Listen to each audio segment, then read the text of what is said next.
songi nde likambo kisongi nde makambo bandeko nanga awa somo awa makambo ya somo awa makambo ya kobeba awa makambo koyindisa bandeko nanga esali pasi penza makasi pona basala nzambe ka ndenge to mitunaka bandeko nanga na Kongo na biso eske ya solo basala nzambe bazalaka to bazalaka te bandeko nanga parce que makambo tokomi komona ekomi kobangisa ebele ya batu makambo yo tokomi komona bandeko nanga ekomi kosala pasi pe mawa makambo tokomi komona bandeko nanga ekomi kosala ke ebele ya batu bakomi mituna basala nzambe na Kongo na biso bazali te Kongo na biso eske tosambelaka nzambe ya solo to tosambelaka nzambe ya solo te eske Kongo na biso penza bandeko nanga mikanda oyo bapeyi nyonso ezalaka nango besoin eske na Kongo na biso tozalaka penza na mikanda nyonso wana ezalaka mituna ebele ya bato bamitunaka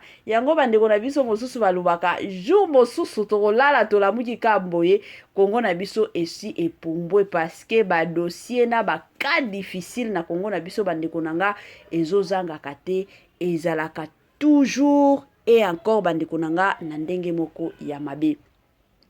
Lelo lisusu toye na pasteur na biso pasteur Mike Kalambai ka ndenge boyebi pasteur Mike Kalambai bandeko nanga tovandaka te un mois sans kobeta lisolo ya pasteur Mike Kalambai te.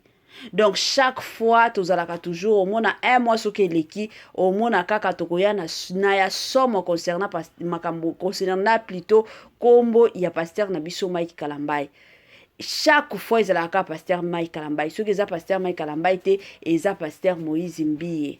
Toyebi ke na Kongo na biso bayembi baza ebele ba pasteur Lord Lombo toza na ba frère na biso Emekanu toza na ba sœur Deborah Lukalu toza na ba sœur Rosini Kaiba toza na ba mama Sandra Mbui batu ya koyemba baza ebele mais mingi internet eninganaka makasi na kombo ya papa na biso Mike Kalambai na pasteur Moïse Mbiye bandeko nanga ezalaka pasi pe mawa kande na lobaka awa toyaka pona kotonga ezala musala na biso ya kotonga ka batu chaîne na biso eza kisongi officiel bandeko nanga ebele ya batu kande boyebi o basalaka banalize ezalaka kotonga se kotonga ba ebele ya batu babata makana bakombo na bango me biso kotonga na biso ezalaka nango polele donc tango okota déjà na kisongi officiel oyebi omiyebeli déjà que non awa kotonga se kotonga lelo toye kotonga pasteur na biso Mike Kalambai bandeko nanga asali nini pour que toya kotonga ye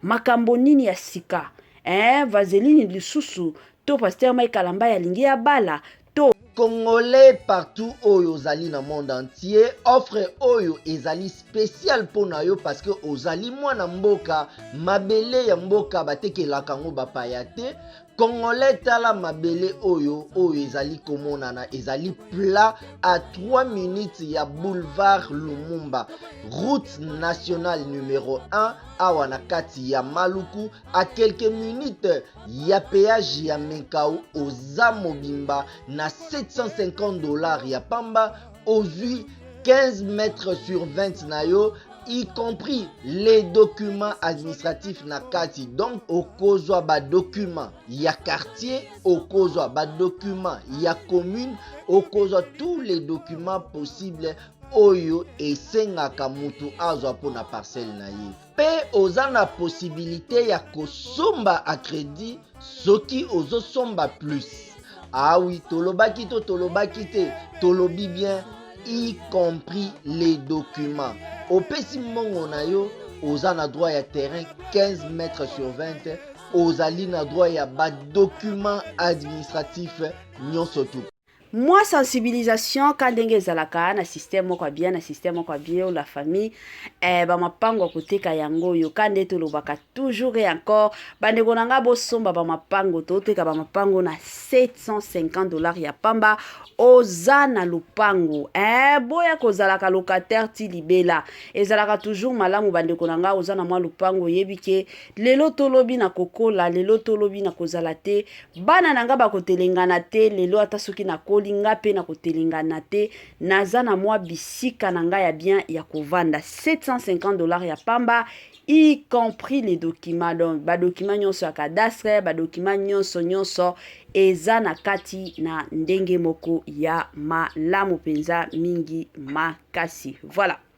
Bonjour, bonsoir et surtout bon après-midi, et cela ne dépendra qu'à l'heure à laquelle vous allez nous suivre.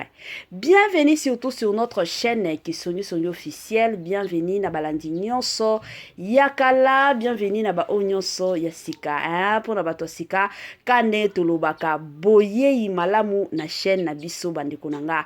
Oyo eza chaîne Kisongi Songi place oyo toyaka ko tonga seko tonga. Awa penza tobetaka masolo na bakombo ya batu. Mwaye tobeta masolo na bakombo na biso eza te pe ekotikala kozala te. Donc toyaka penza pona kusala ba émission koya kotonga na bakombo ya ba star mboka na biso, bakombo ya ba président na biso, bakombo ya ba gouverneur, ba ministre ya mboka na biso kandenge ezalaka bandeko nanga na système moko ya bien. Lelo toye kotonga kasi pasteur Mike Kalambai bandeko nanga nini ezoleka nini esali keno Kisongi Songi officiel aya kotonga pasteur Mike Kalambai. La famille avant tokota na mwa mozindo ya kotonga pasteur Mike Kalambai ekozala mwa bien na ya nanu ko sensibiliser batu nyonso ya sika. En tout cas si c'est la toute première fois ya kokota penza na chaîne na biso, chaîne moko ya Kisongi Songi makasi, chaîne moko ya ba analyse, chaîne ya ba toli et pourquoi pas chaîne ya bana nzambe ata soki totongaka tozalaka toujours bana nzambe. Bandeko na nga na osenga na bino bo s'abonner massivement. Tango bo s'abonaka bongo bobosa na pete ko klikaka sur ngonga ya notification. Malamu ngonga wana ezalaka keno chaque fois que Kisongi Songi officiel au banotiaka ba vidéo ya sika bokozala directement informé na bandenge moko ya malamu. Tiela biso commentaire, salela biso partage, tiela biso ba j'aime, biso to lingaka pe to sepelaka na ba j'aime na bino la famille. Donc esalaka biso kitoko penza mingi makasi. La famille, lelo toye na pasteur Mike Kalambai. Mama 2024 Gavker to Yelibino solution. Pour na ba problème ya trompe, fibrome, myome, kyste, règle abondante. Gavker to zalina solution. Yo oyo okota ménopause atana 65 ans na Gavker oko simba mwana. Ebongo oyo etali fertilité masculine. Ba papa to bossani binoté, faiblesse sexuelle, éjaculation précoce, insuffisance des spermes, topé agrandissement de pénis. Posa ya mwasi ekimayo Kimobali etelemaka bien te awa yoka yango etelemi ebongo oyo etali loposo vergeture babengi nduta bouton tache acné Gavker ba produit ya solo teint uniforme na 5 jours ya pamba oteli talendenge bimi kitoko na feti tozali na gamme complet ya kopakola ya injection ya comprimé na ya suppositoire. Ozali na problème ya hémorroïde interne topé externe papa mama kaka na 2 jours ya pamba omoni changement total. Pour la maladie ya tension, diabète, AVC, topé obésité, lobiko ezali perte de poids sans okota salle de sport. Kisi ya injection pe comprimé na Gavker bikalibela olingi okima suki pe mandefu ya pembe benga biso na lombango po awa tozali na solution moko durable. Ba produit na biso nyonso ezali 100% naturel pe esalemi na ba plante na ba industrie ya Angleterre pe Allemagne. Benga biso na numéro oyo plus 44 74 05 65 35 48. Gavker solution ya santé na yo.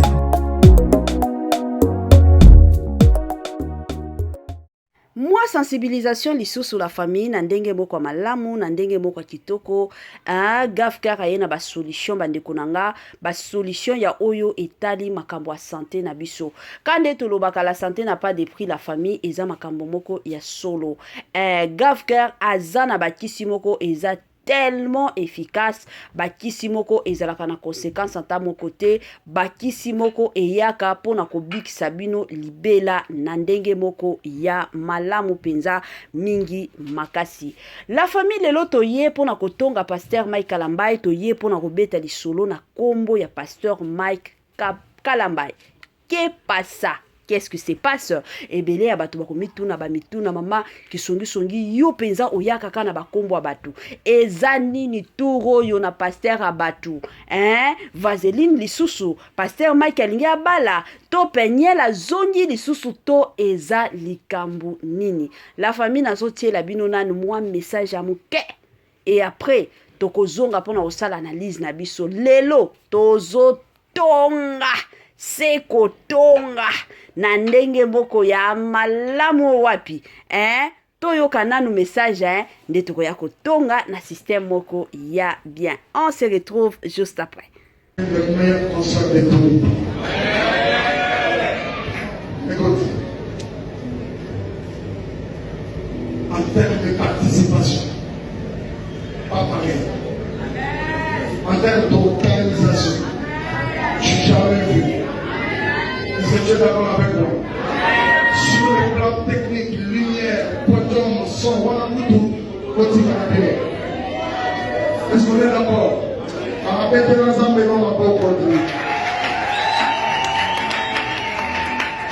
Ewo bisengwa lole binela mokonzi ebela batu biso nyonso toyebi ke Pasteur Mike Kalambai aza l'homme ya bisengwa lola kande balobaka na ndenge moko ya kitoko bisengwa lola nde likambo bandeko nanga nzembo wana ti lelo succès ezalaka kaka na bandi ebele ya batu la famille toti koyoka message ya Pasteur Mike Kalambai.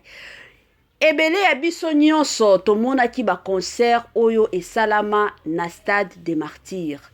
Na obeta ba concert ya musique ya mokilité, mais na obeta lisolo awa na ba concert oyo ebetama na Stade des Martyrs, ba concert ya basala nzambe. Ba concert oyo to enregistra na 2024 ezalaki ba concert mibale. Ya liboso ezalaki ya Pasteur Moïse Mbiye, ya mibale eyaki kosala keno ezalaki concert ya Pasteur Mike Kalambai.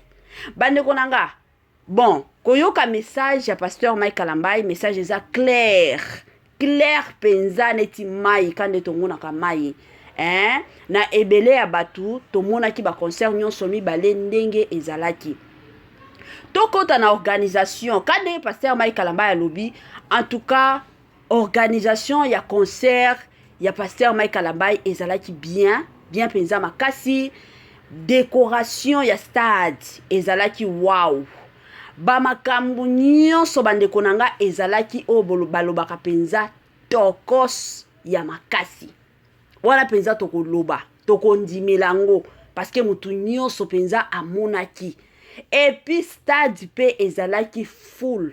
Batu bazalaki ebele, batu bazalaki libanda, batu nyonso bazalaki na posa bakota. Pona nini batala ndenge nini badekoraki podium, ndenge nini stade wana ezalaki. Yango toyaki komona kutu ebele batu bakufaki batu bakufaki kuna parce que mupepe bandai lisusu kokota te batu bazalaki tellement ebele. Mais de l'autre côté, ce qui totali pe bien, nini concert plutôt ya Pasteur Nabiso Mike Kalambai ezalaki sponsorisé na Majabu. Donc Majabu penza etiaki mbongo na bango enjeu pas possible pour que makamnyo so ekende bien. Donc eza concert que no Pasteur Mike Kalambai a organisé ki yango ye moko te. Majabu e soutena ye à 100%. Ba soutena ye penza makasi. Soki toye kozonga pe na concert ya Pasteur Moïse Mbiye. Ye pe décoration na ezalaki bien que ya Pasteur Moïse et ya Pasteur plutôt Mike Kalambai et le kaki ya Pasteur Moïse Mbiye. Mais ya Pasteur Moïse Mbiye pe ezalaki kitoko. Toloba kitoko ango pona nini? Organisation ya concert wana. Pasteur Moïse Mbiye asalaki organisation ya concert na ye moko.